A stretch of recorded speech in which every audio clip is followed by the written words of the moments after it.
कर्पूरगौरं करुणावतारं संसारसारं भुजगेन्द्रहारं सदा वसन्तं हृदयारविन्दे भवं भवानी सहितं नमामि। मन्दारमाला कलितालकाये कपालमालं गीतसुन्दराय दिव्याम्बराय च दिगम्बराय नमः शिवाय च नमः शिवाय। घालीन लोटांगण वंदीन चरण डोळ्यांनी पाहिन रूप तुझे प्रेमे आलिंगन आनंदे पूजन भावे ओवाळीन म्हणे नमा। त्वमेव माता पिता त्वमेव त्वमेव बंधु सखा त्वमेव त्वमेव विद्या द्रविणं त्वमेव त्वमेव सर्वं मम देव देव।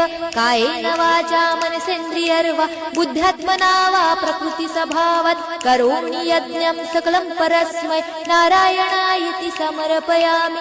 अच्युतं केशवं राम नारायणं कृष्णदामोदरं वासुदेवं हरे श्रीधरं माधवं गोपिका